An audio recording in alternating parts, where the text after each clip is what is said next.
Holy City. We continue with the class on Likutey Moharan Kitzer version, number 16. This is a very short lesson, so it enables me to go on tangents after we're finished. So, thank Hashem I can have a little fun. Rabbi Yochanan Mishtoi. Rabbi Yochanan related, as it says in Baba Basra 74a.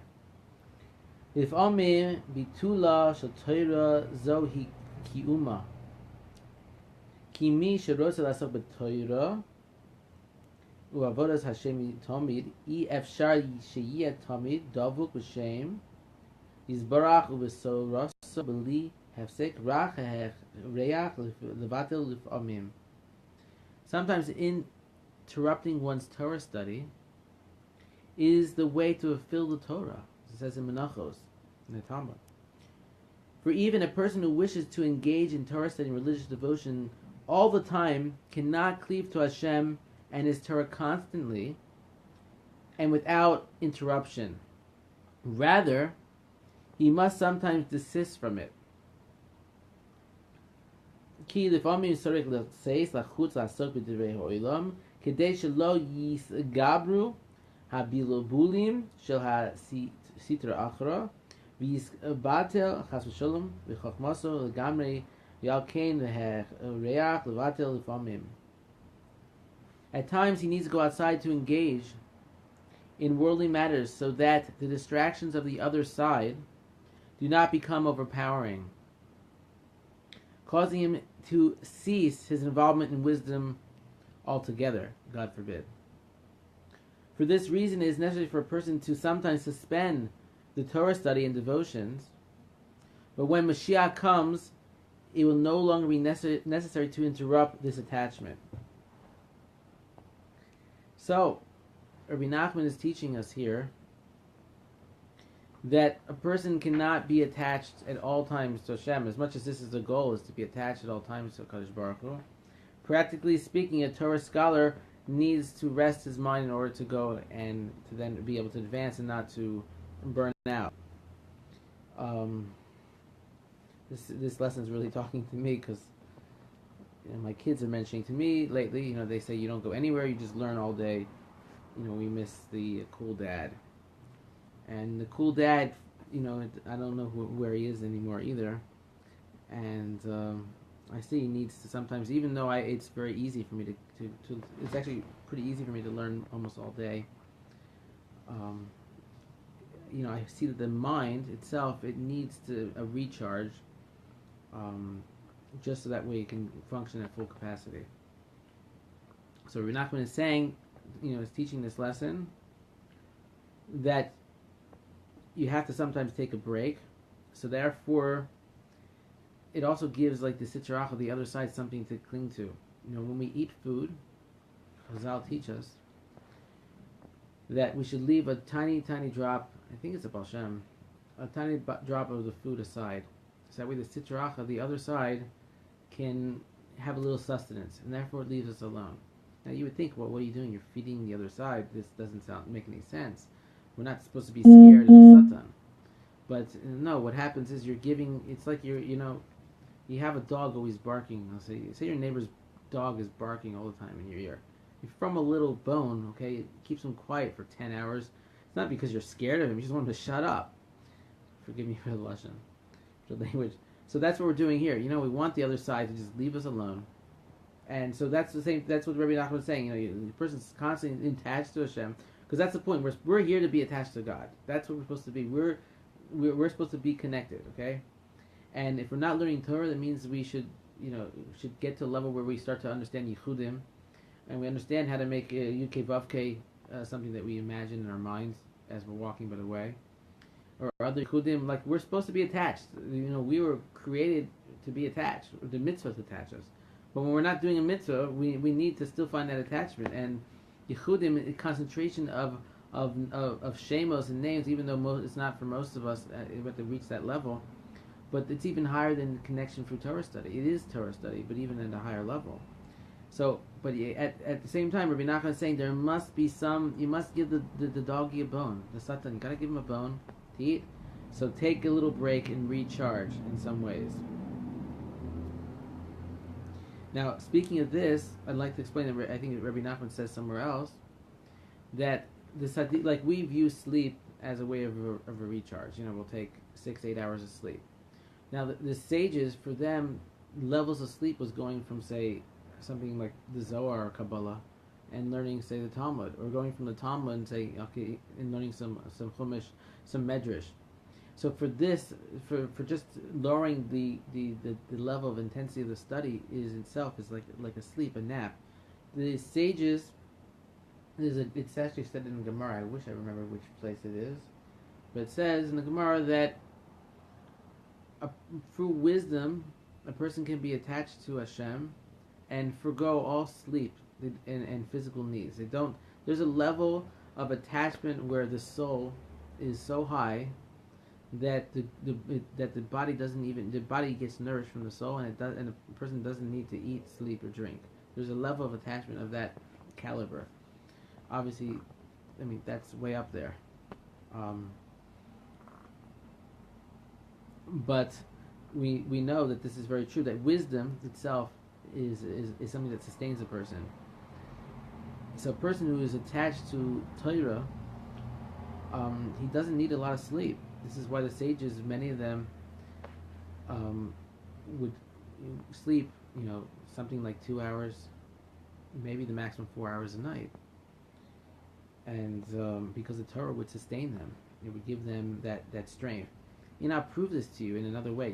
Something, if a person likes what they're doing, and it's a sin, say it's something very bad, they like going and partying at the bars or something, God forbid.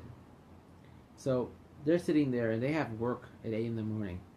They're in a zone, and unfortunately, it's a zone of the tumah of impurities. But they're in a zone, okay. And because they're in that zone, they can forgo sleep. You'll see people that'll spend the entire night at bars and partying or whatever, and they'll get 1 hour of sleep, and then they'll work from 8 to 4 o'clock the next day. Because it seems that whenever we're doing something wrong, we seem to find the energy to do it. Okay, you'll forgo sleep in order to go and do something you like. But when it comes to Torah, would you forgo sleep in order to go and learn another 2-3 hours of Torah? Probably not. Because the Satan, is going to convince you can't do that. You're tired. So you can believe, if you can believe the strength that the Sitra Achra and when you do something wrong you have, and you all know that, you're going to forgo sleep if you have to do something fun. I mean, come on, but you're not going to do that with Torah. But if you see it works with that, then can you imagine if you were to break your Yetzer, your evil inclination, and you actually learn Torah, as we see from Chazal and the Talmud say that Torah gives a person a level of wisdom where they don't need the physicality, and you can forgo sleep. You'll feel 100%. We're not talking about feeling tired. We're talking about you're going to feel 100% because you learn Torah, and you'll sleep 2-3 hours because you're sustained from the Torah itself. So you can believe it's true just from what you see from doing evil that it works.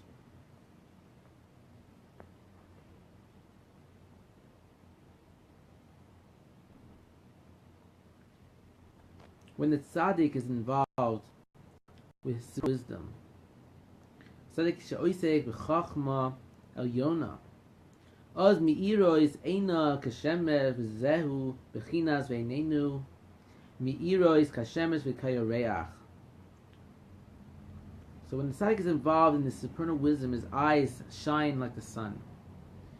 This is the idea behind the phrase, "Were our eyes to shine as the sun and the moon," it says in Nishmas, the Shabbos morning prayers. In other words,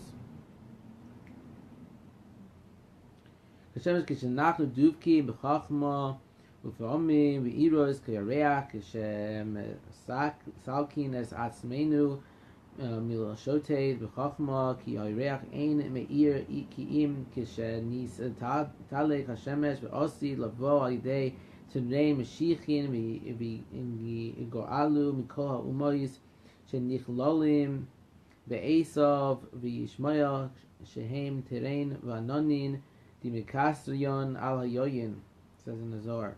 Okay. In other words, sometimes our eyes shine like the sun. I see whenever I read Hebrew, people leave the live stream. So maybe I should read the English. Namely, when we are attached to wisdom, then their eyes shine like the sun. And sometimes our eyes shine like the moon, namely when we desist from our involvement with wisdom, since the moon shines only when the sun disappears.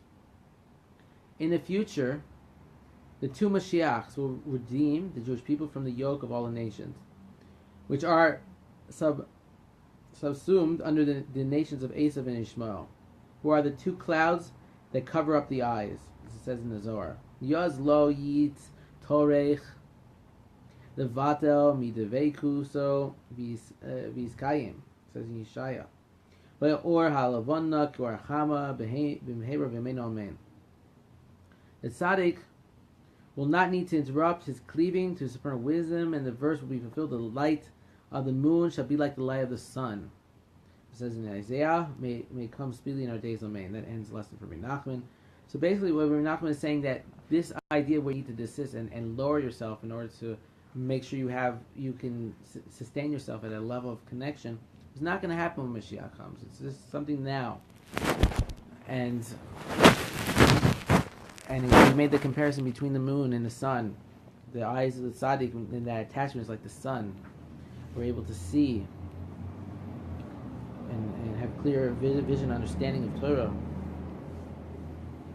So to conclude, now on the outside, we spoke here about the idea of taking a break, making sure you're rejuvenated, not to overdo, and we spoke about that means something different for every person. A person who is completely attached to Hashem, generally he's learning Torah. For him, a break from attachment could be learning something like Chumash and Rashi. It could be learning something more simple and more easy for his mind. That for him is like a sleep. It's a rest. Learning medrash, stories. Whereas other people would actually need to actually possibly desist and do something more creative outside of Torah, take a break, and then come back in order to recharge, depending on one's level. I went out and I spoke about the idea of sleep and how the Torah can sustain a person, that they do not need to sleep as much. There's stories of the Nikolsburg Hasidim in the holy town of Nikolsburg in Hungary, that at night they used to take their payas, and they're longer than mine, and they used to hang them to the rafters above, so if their head went down while they were learning, it would wake them up. And people, when they saw this, they learned in the attic there in the base medrash, you could actually see, the marks from this, maybe some strings of hair left over.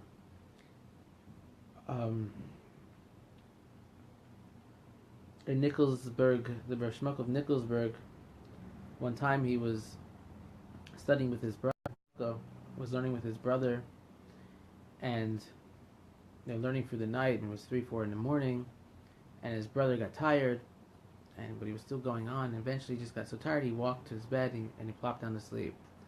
So Shmuck came back to him, and he says, "What are you doing?" He says, "I'm tired, I can't move anymore." He says, "What do you mean you can't move? You were studying Torah, you walked all the way to your bed, you got your pillow and blanket, that means you could have learned in that time, it means you weren't really tired."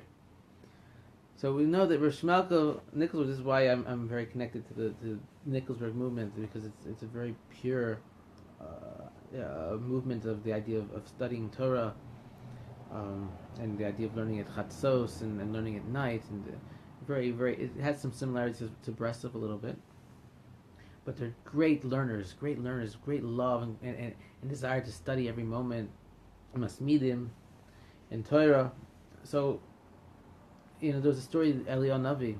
One time, Rosh Malka was studying, and his candle went out, and he took the candle to go and light it, and he was so involved in Torah, he went out the window, and he thought he was, and somehow like Eliyahu Navi came down and he lit the candle for him, and it was really the second floor because he was so involved, he thought it was on the first floor, and he was walking out to get the light, and so Eliyahu Navi sustained himself in the air and lit the candle for him. He went back to study. Rosh Malka used to go and hold the candle in his hand when they used to learn by candlelight.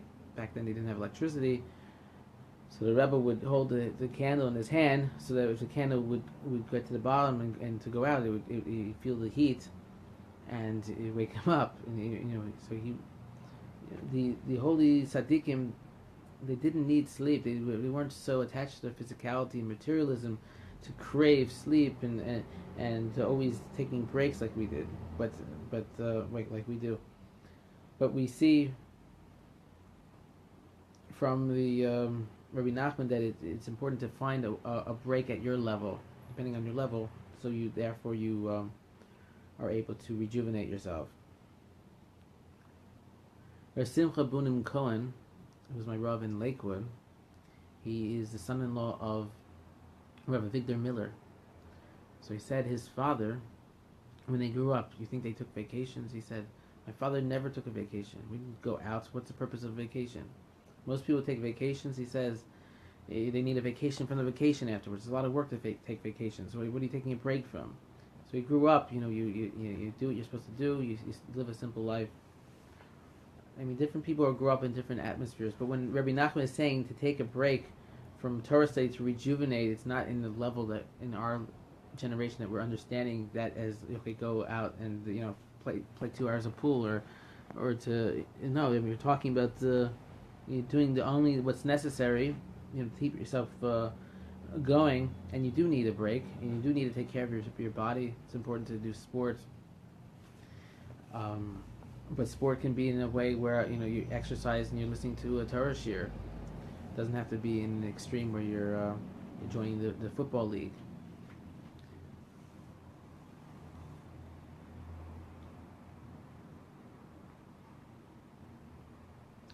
And the last thing I wanted to speak about was when they studied Torah at night, the holy Rebbes and the Kabbalists. I mean, and we're talking almost all of them. They all study Torah at night at Chatzos. Some would go to sleep early in the morning and they'd wake up at Chatzos at midnight to study, and they would study until the morning sunrise, and they daven at Vzikin at Nates at the sunrise. And this is a very, very important tikkun that was very strong in the Breslov circles in Nikolsburg and many other circles, especially in the Kabbalistic circles, because you attain most of your wisdom at night. The world is silent.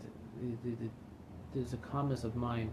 There's a pasuk in Tehillim that says, Hashem's song is with you at night, and His kindness is during the day. So at night, after Chatzos, it says in the Zohar that the righteous in the Garden of Eden are listening to the words of Torah study done on earth.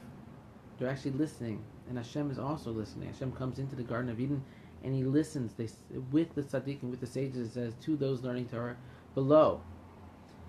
And that's why, in Shavuos, everyone's up studying Torah at night, because you're receiving the Torah and you're studying Torah, because the greatest way of receiving the Torah is to study at night, after Chatzos.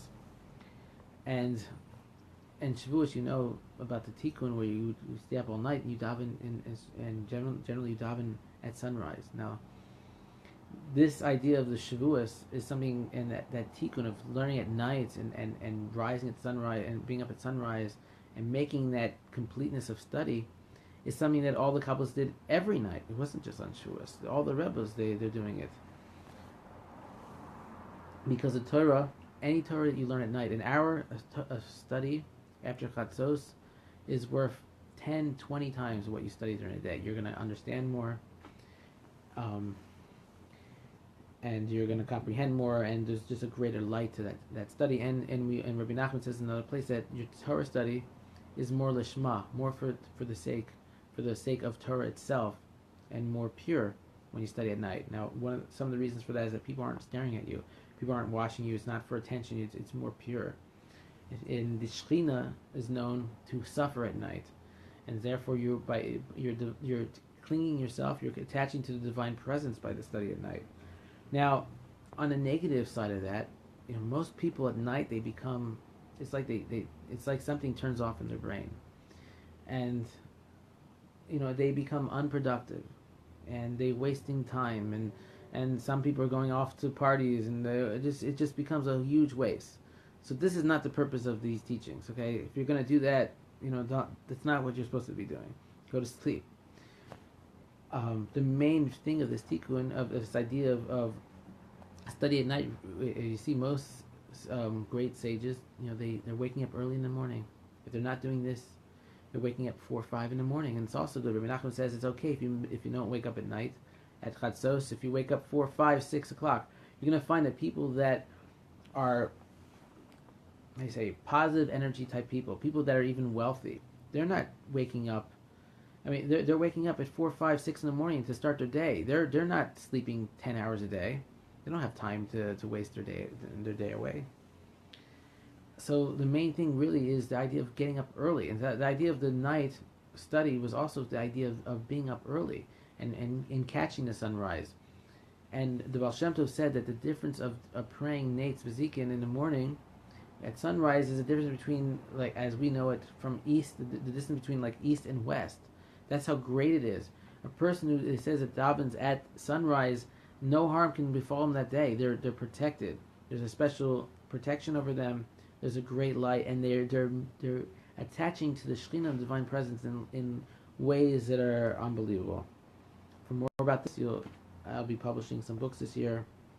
I speak about this in my Sefer Kavanas Halev and my book in Kabbalah, and also Tikkun Shekhinah. I have a book only on the idea of rectifying the Shekhinah. It has many chapters devoted to explaining these concepts. And I thank you for sticking with me as this was a short lesson from Rebbe Nachman, and sometimes it's enjoyable to just go on some tangents and just let some stuff out. I wish you all the best in learning Torah Lishma and finding the strength in the Torah to not have such need to be so physical, and you should be close to tzaddikim and find all of your needs in Judaism. Thank you so much.